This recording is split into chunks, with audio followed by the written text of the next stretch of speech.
Good afternoon, or should I say evening, morning. Morning? At any rate, I'm the Game Master. Pleased to make your acquaintance. Before we begin, there is something I must tell you. You see, my job is to draw you into this world with my voice and cards, which is why I believe it best for you to play with the sound on. In fact, I insist on it. However, as you can see, my voice is subtitled, so you can always read along as well. Now then, are you ready? Let's begin. Welcome to Voice of Cards. You are about to take the first steps of your adventure. Through a realm of sword and sorcery you will travel, battling bloodthirsty monsters as you strive to realize your ambitions. I have every faith you will accomplish great things here.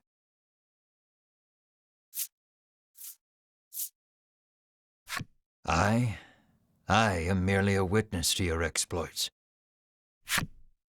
Now then, your departure draws nigh. May your journey be a safe one.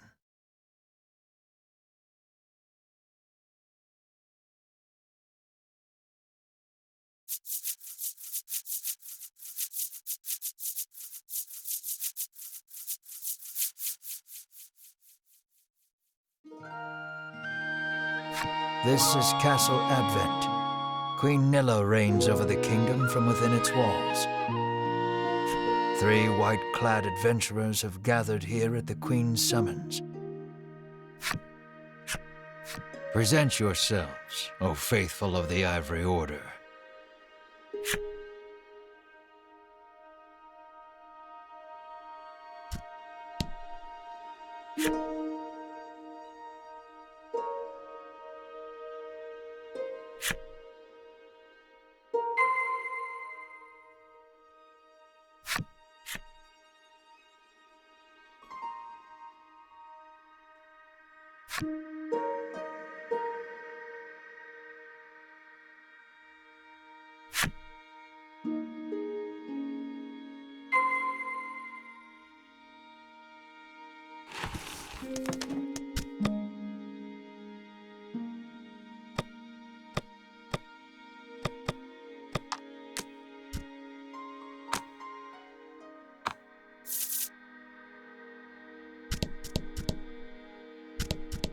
You cannot leave.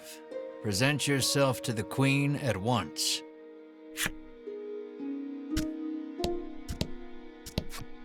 I am one of the guards charged with the castle's protection. I take not a single step from my post.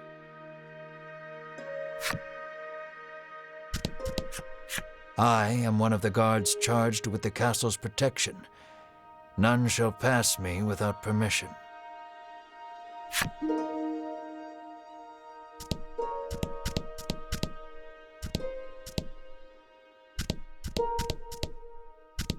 You may not enter here.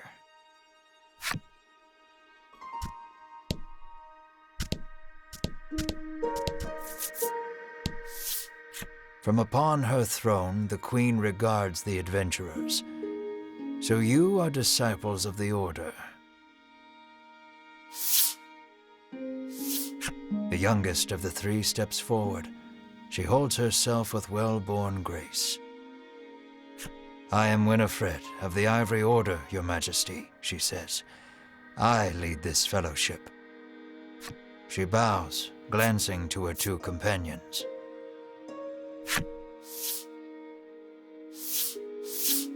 In response, the stern-looking one inclines his head and brusquely names himself Berwin.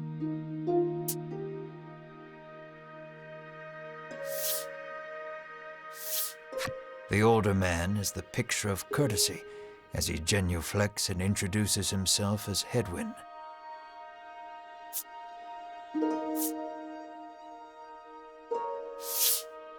It is these 3 our story follows today. In other words, your party. The Queen acknowledges the fellowship with a nod.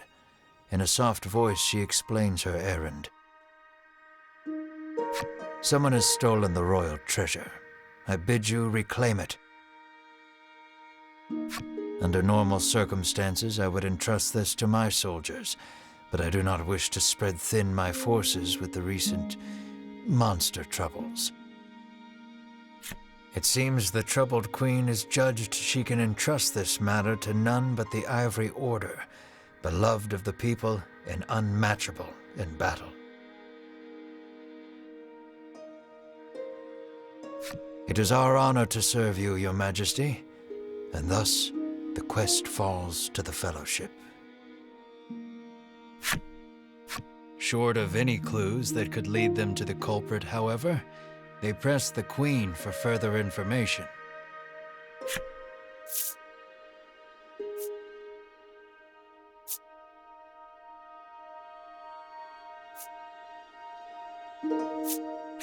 The Fellowship asks the Queen if she knows anything about the thief. The Queen says witnesses might be found at Nexton.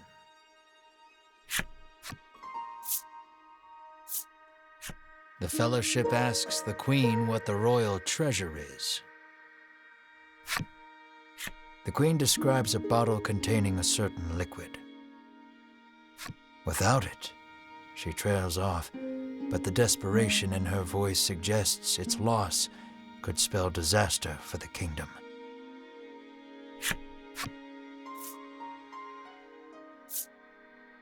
Usually, one would expect recompense for this sort of undertaking,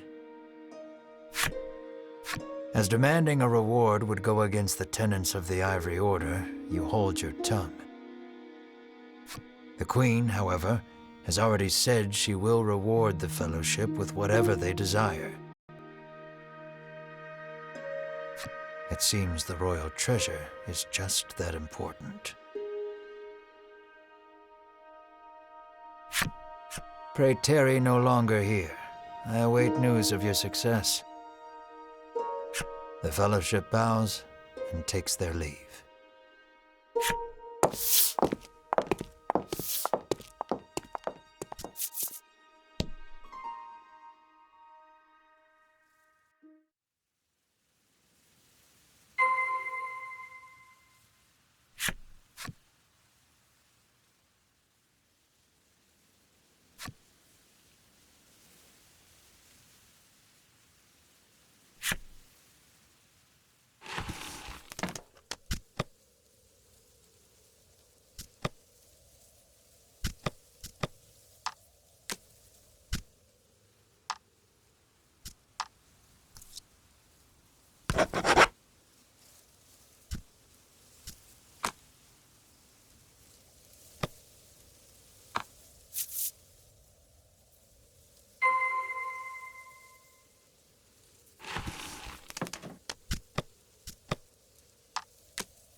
We can waste no time finding the treasure.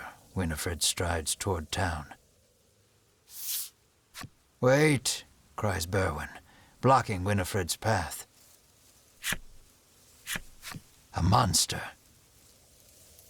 You dare stand in our way? Hedwyn scowls at the foul creature. It lunges at the Fellowship.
Winifred heaves a disgruntled sigh as she smooths her rumpled garb. Showing no signs of weariness from battle, Berwin silently wipes the monster's ichor from his weapon. Edwin inspects the remains of their foe. "The Queen spoke true," he mutters, his face masked in contemplation. Winifred gives a grim nod at his words. Mayhap the treasure's theft and the monster's behavior are connected somehow. First things first, the Fellowship needs to gather more information. To Nixton they set their sights.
"Welcome to Nixton," hails a man.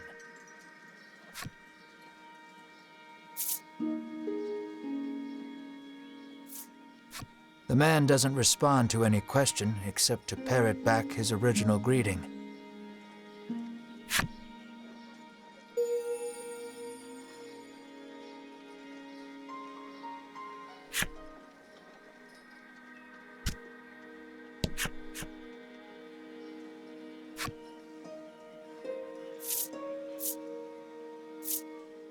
The Fellowship asks if he's heard anything about the theft of the royal treasure. The man's eyes widen. He leans close to Winifred and whispers something in her ear. "Welcome to Nixton."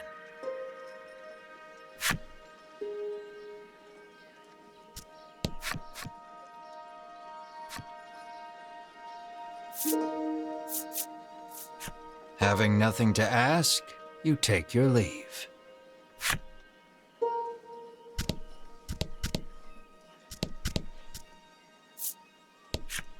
"I'm too scared to leave town with all those monsters out there," the woman sighs.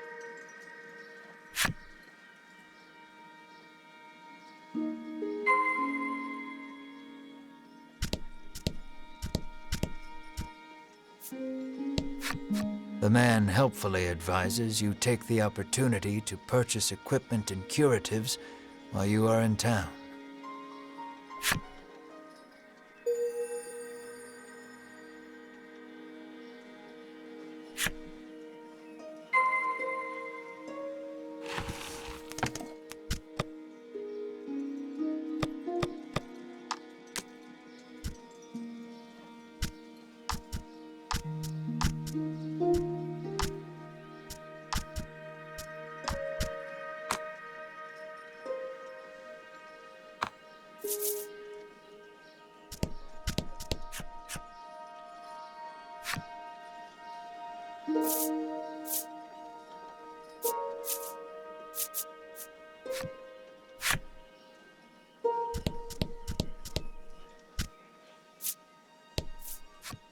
A woman sits hunched over by the side of the road. Upon catching sight of the Fellowship, she calls out for their aid. She's sprained her ankle and needs you to take her to the nearby apothecary.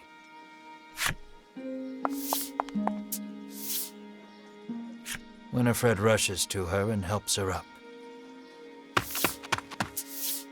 Berwin lifts the woman onto his back, and the Fellowship sets out in search of an apothecary.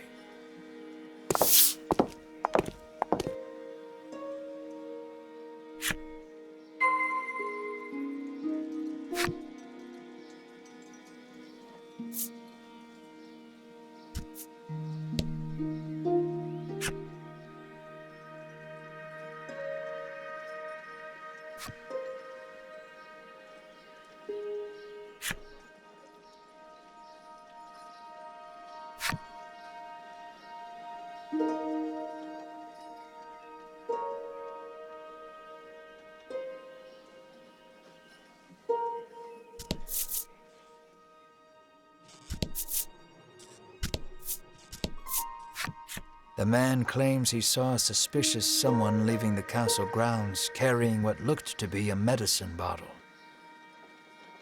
He didn't get a good look at their face, but says they were nothing but skin and bone. The Fellowship thanks the man for the useful information.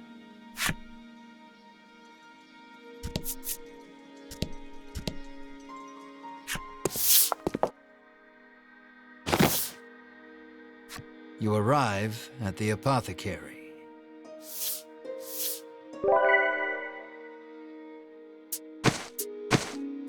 After taking a curative, the woman begins hopping up and down.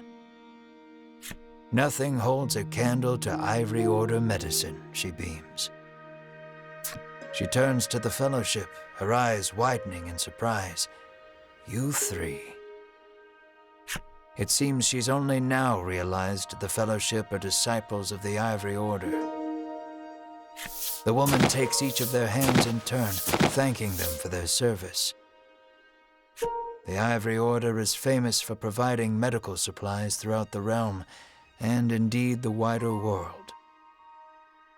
Every smile the Order brings to someone's face makes Winifred proud to be a disciple.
How may I help you? The proprietress inquires.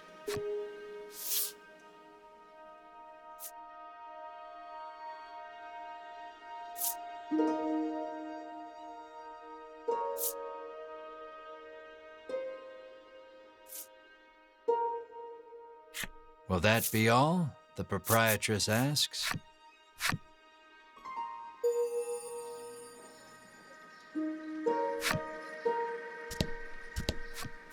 How may I help you? The proprietress inquires. The apothecary catches sight of the fellowship. Ah, the Ivory Order, to which I owe the prosperity of my humble shop, she says. She gestures to the drawers filled with her wares. Pray, choose one of my concoctions and take it at no cost. It shall be a token of my thanks to the Order. The fellowship insists they will pay as any other customer would, and sets about browsing her wares.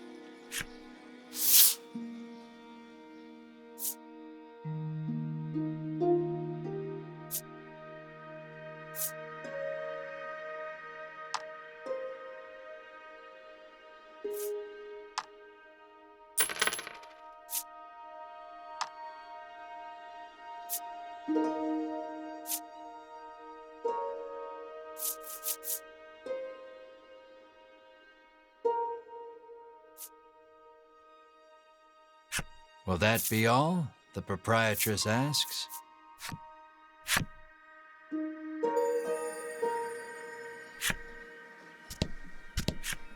Nothing holds a candle to Ivory Order medicine, proclaims the woman, swigging this curative and that.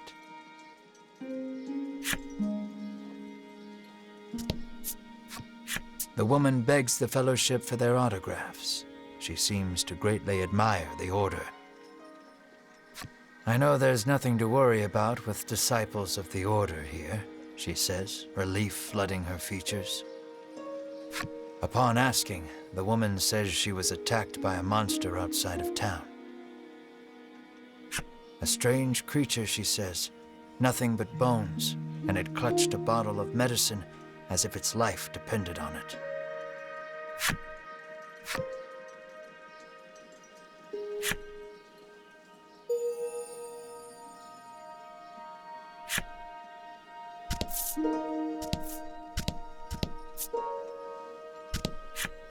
You make your way to the inn, where you're greeted with a hearty hello by the owner. You're from the Ivory Order, aren't you? Thanks to a royal decree, you're allowed to stay the night for free, and you're not about to refuse such hospitality.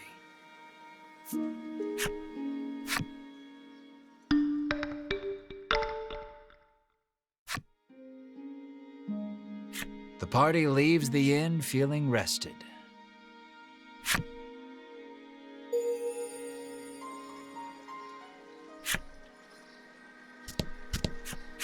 Apparently, there's a monster lurking around the outskirts of town stealing medicine, and only medicine. Rumors claim the monster fled to the west. Thanks to the information gleaned from the townsfolk, the fellowship is all but certain of who has stolen the royal treasure. The first clue was the Queen's description of the treasure, a small bottle containing a certain liquid. Then there's the bony figure seen fleeing town, the skeletal monster clutching the bottle of medicine, and the monster that fled west. From all that information, the fellowship distills the thief's true identity.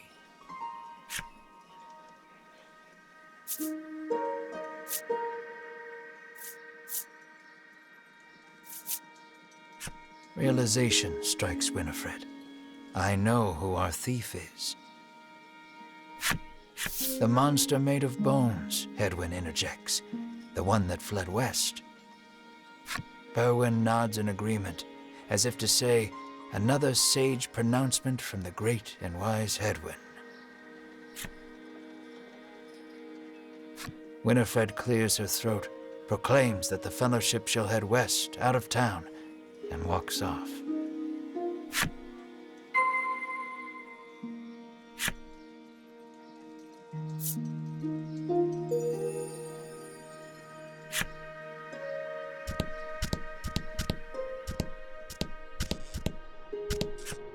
How may I help you?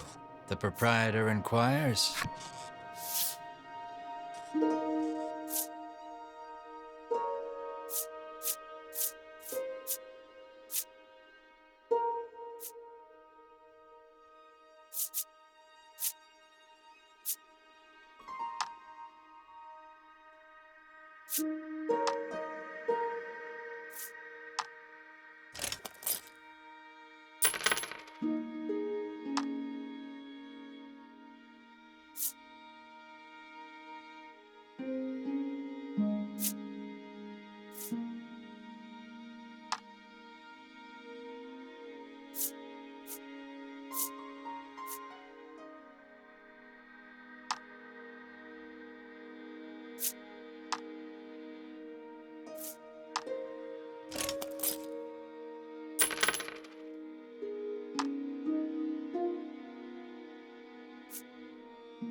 Will that be all?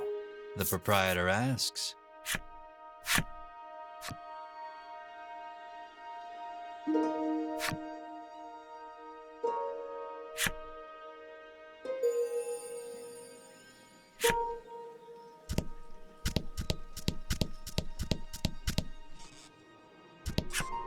An innocent-looking young boy accosts the fellowship. Want to play a game with me? He asks expectantly. In this parlor, you can play cards. The child rambles on, wheedling you. I'll give you this if you play with me.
And fight.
A monster appears to be in pain.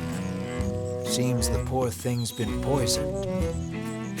You may be able to aid it by administering some antidote.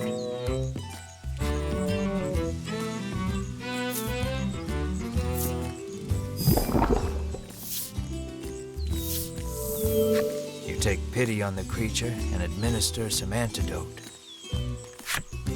Healthy once more, it gets up and makes its way to who knows where. Every so often, you catch it looking back at you, but before long, it's out of sight.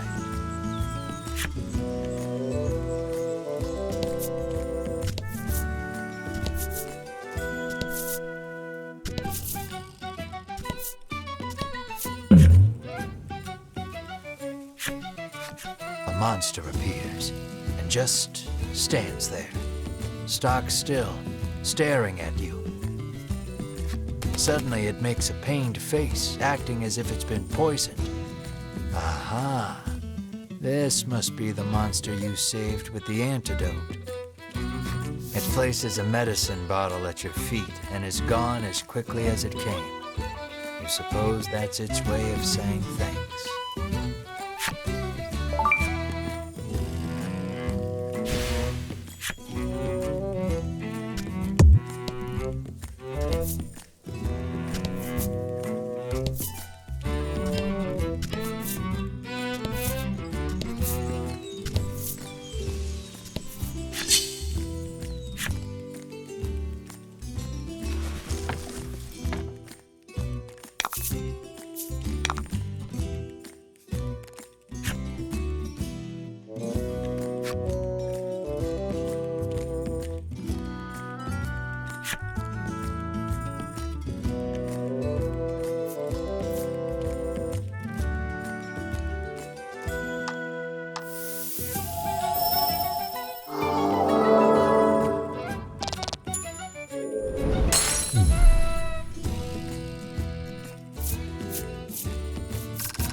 Let's not go there just yet.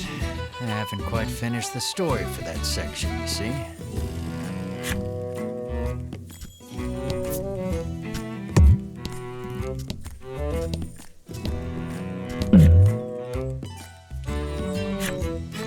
A bizarre rock appeared. It seems primed to explode.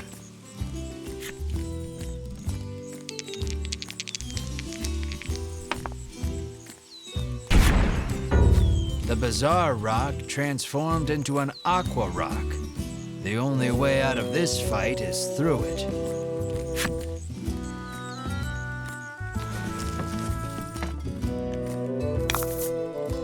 Let's do this.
The Fellowship moves westward, only to be unnerved by the sight of a human figure moving through the trees.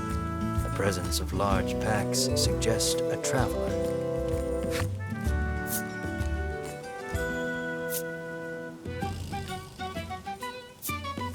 I beg your pardon, but did you catch sight of a monster fleeing west?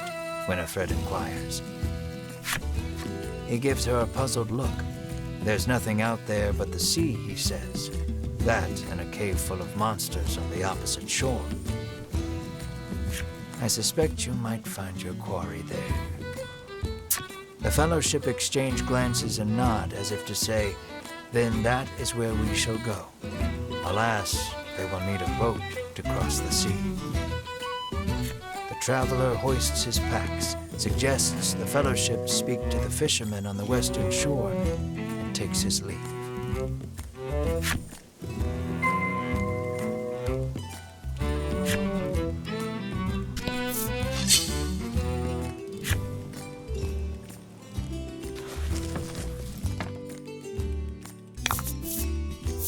And fight.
And fight.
And fight.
Fellowship comes upon an anchored ship. Close by, a fisherman of exquisite physique hauls a net out of the water, his muscles rippling. This is no time for lustful reverie. Winifred races to his side and asks that he give the Fellowship safe passage aboard the ship. That vessel is cursed, the fisherman mutters, trembling. Night after night, it leaves port without a soul aboard, headed I know not where. Come morning, it is once again anchored here. This, to the fisherman's mind, is the result of a curse. His head drops into his hands. With but a single dispeller, I am certain I could lift it and sail away.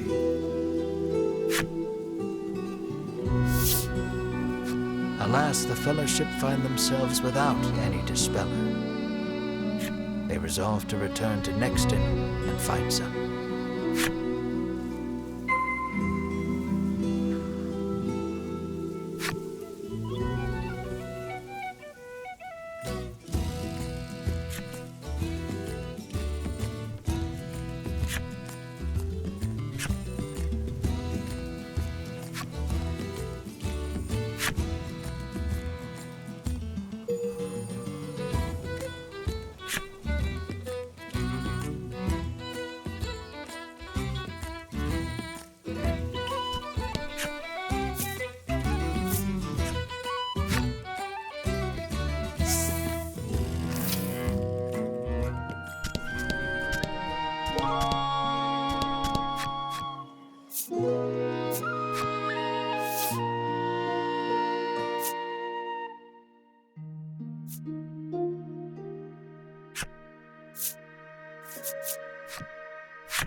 The Fellowship hears a young man arguing with the apothecary.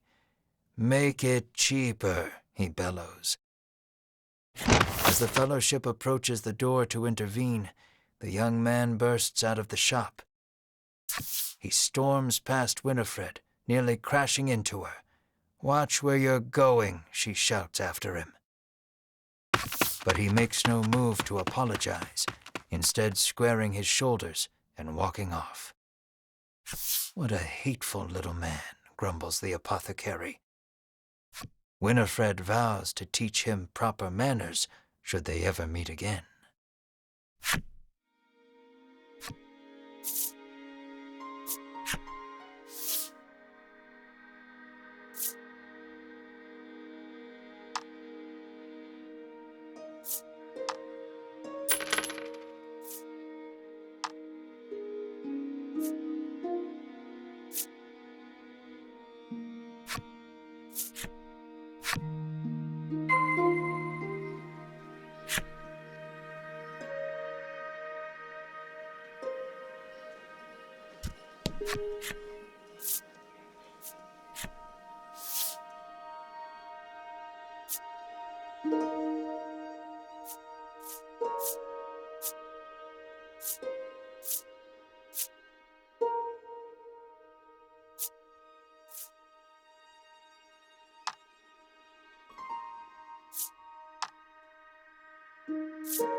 Winifred hands the despairing fisherman a dispeller and asks again for safe passage to the cave beyond the sea.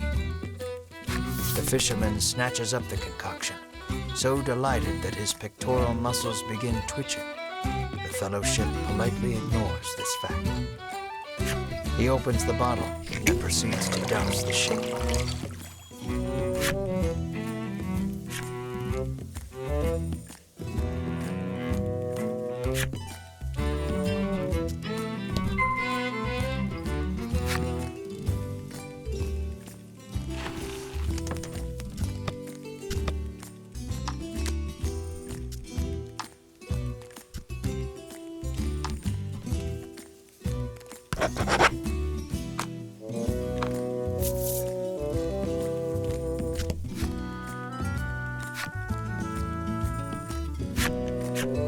Are you ready to set sail for the cave? The fisherman asks. How will you respond? Let's shove off then. He beckons you aboard.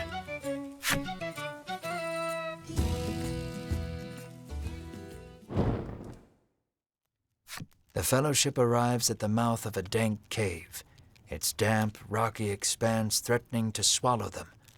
Monsters could come pouring out at any moment. The fisherman has anchored the ship in the cove. Come back here when you're ready to return to the mainland, he says.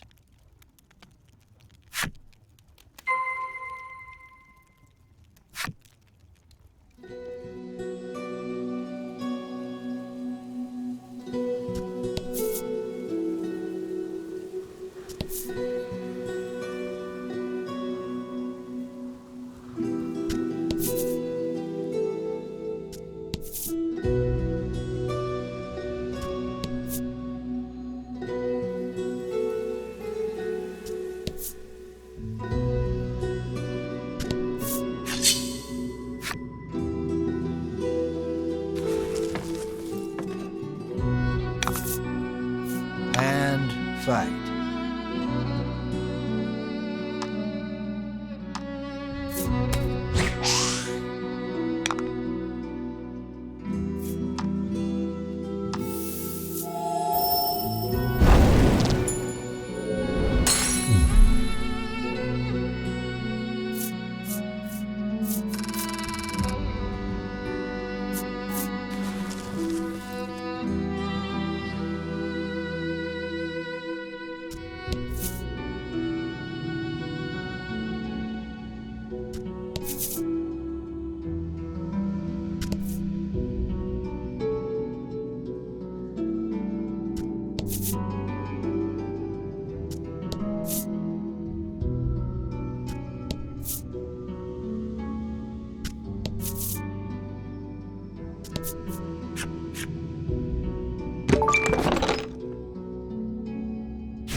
Don't hold back.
Don't hold back.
The door before you is shut quite tightly. It appears to have a keyhole. The simple key may be of use here.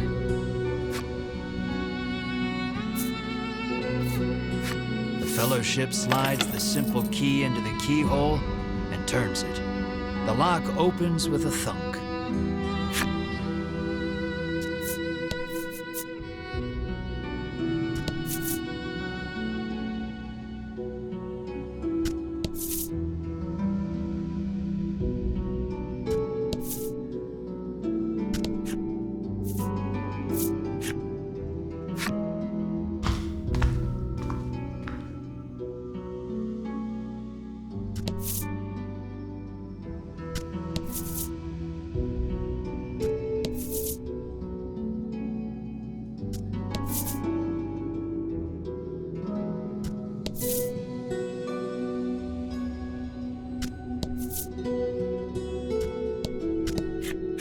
An iron door towers before you. It has rather conspicuous handles.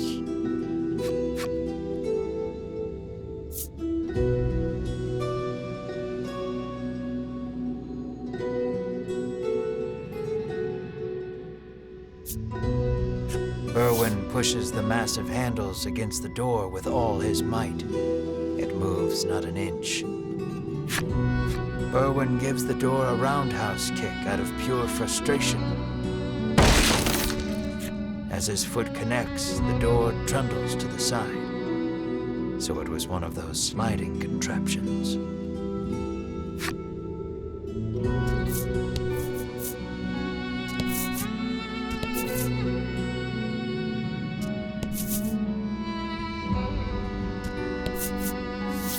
Something leaps out at the Fellowship from the darkness. Winifred deftly parries the attack with her staff. Edwin looks fondly at Winifred, only to have his reverie interrupted by Berwin's cry of, "It's coming back."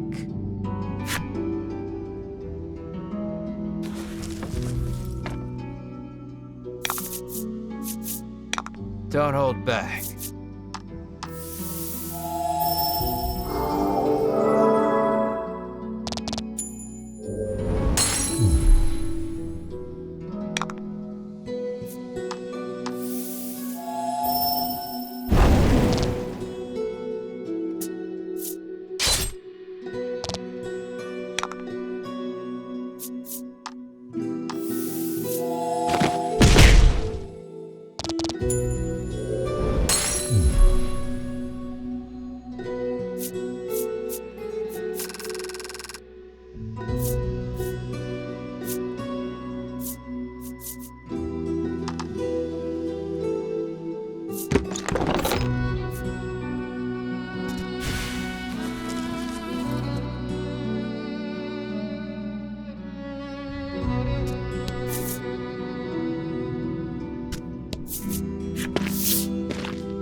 Fellowship approaches the chest, only for a voice deep as an earthquake to echo through the cavern. "You shall not have it," a voice growls. The Fellowship warily eyes their surroundings as several somethings leap out of the shadows.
Did great.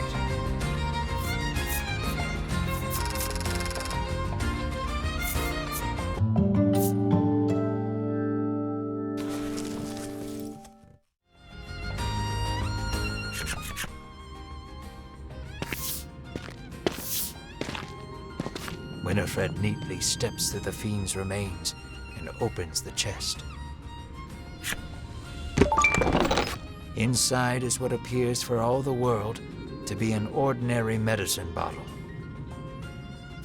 At last, the royal treasure is in safe hands once more, Hedwyn sighs. Winifred and Berwin nod in agreement.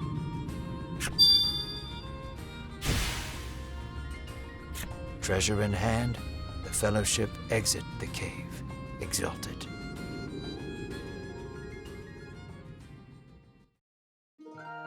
In time, the Fellowship find themselves before the Queen once more. They offer her the retrieved treasure. As reward for the arduous task of returning our prized possession, I bid you name anything you desire, she proclaims. She is positively beaming and seems prepared to shower the Fellowship with riches, whether they demand them or not. But at that moment, a massive roar, the likes of which had never been heard before, shakes the entire castle. As the roar recedes, one of the royal guard, pale as a sheet, bursts into the royal hall. He struggles to gather his breath. Just now, over the castle, a dragon, he pants to Queen Nilla. A dragon. So the great evil has returned. Queen Nilla turns her gaze to the sky, dumbfounded. So the monster troubles are connected, Hedwyn says so under his breath, so the Queen does not hear. A profound silence settles over the royal hall.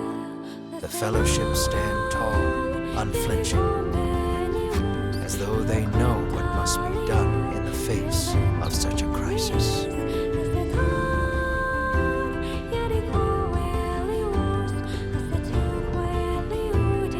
What will now that the dragon has returned. I'm afraid that will have to wait. We're all out of time for this portion of the adventure. Don't you worry. We'll continue the tale another time. I look forward to our next session. Until then, I bid you good day. Farewell, friend.